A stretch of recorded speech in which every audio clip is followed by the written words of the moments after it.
নতুন বাংলাদেশের স্বপ্ন বাস্তবায়নে সবাইকে আরও আন্তরিক হতে হবে বলে মন্তব্য করেছেন বিএনপি মহাসচিব মির্জা ফখরুল ইসলাম আলমগীর। দুপুরে জাতীয় প্রেস ক্লাবে এক আলোচনা সভায় তিনি বলেন, ফ্যাসিবাদের পতনের পর একটি সুযোগ তৈরি হয়েছে। আরও জানাচ্ছেন মনিরুজ্জামান।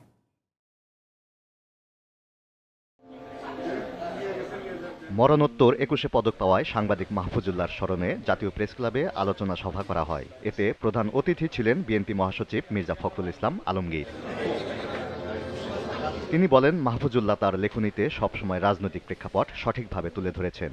ফ্যাসিবাদ পতনে তার লেখনীর প্রভাব রয়েছে।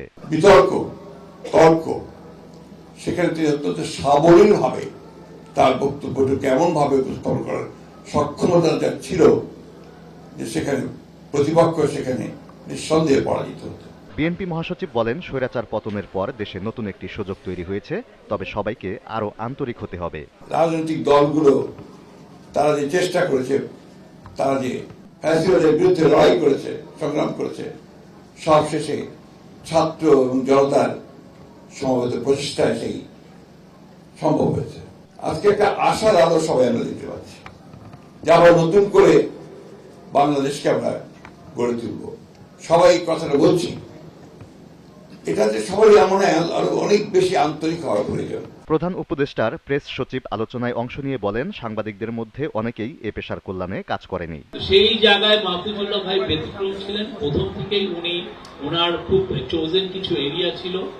উনি প্রথমত তো কোল্ড ওয়ারটা ওনাকে শেপ করেছে, সেখান থেকে উনি বেরিয়ে এসে বাংলাদেশের পলিটিক্সকে উনি নির্মোহভাবে বিশ্লেষণ করেছেন। আলোচনা সভায় অন্য বক্তারা বলেন, ব্যক্তি জীবনে প্রখ্যাত সাংবাদিক মাহফুজুল্লাহ অনুকরণীয়। আবেগমুক্তভাবে সেই সময়কে ধারণ করা সত্যি কঠিন। মাহফুজুল্লাহ চেষ্টা করেছে, সর্বাংশে চেষ্টা করেছে এই সময়টাকে ধরে রাখার জন্য।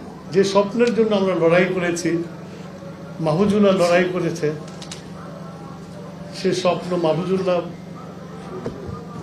দেখে যেতে পারে নাই। আমার মনে হয় আমরাও দেখে যেতে পারবো না। স্বৈরাচার পতনের জন্য যে জিনিসগুলো পুঁজিভূত হয়েছে বিগত বছরগুলোতে, সেখানে মাহফুজুল্লাহ ভাইয়ের বিরাট অবদান। মাহফুজুল্লাহর অনুপস্থিতি সাংবাদিকতায় পূরণ হওয়ার নয় বলে মনে করেন বক্তারা। তাদেরকে আন্তরিক মোবারকবাদ জানাই। Moniruzzaman, GTV news, Dhaka.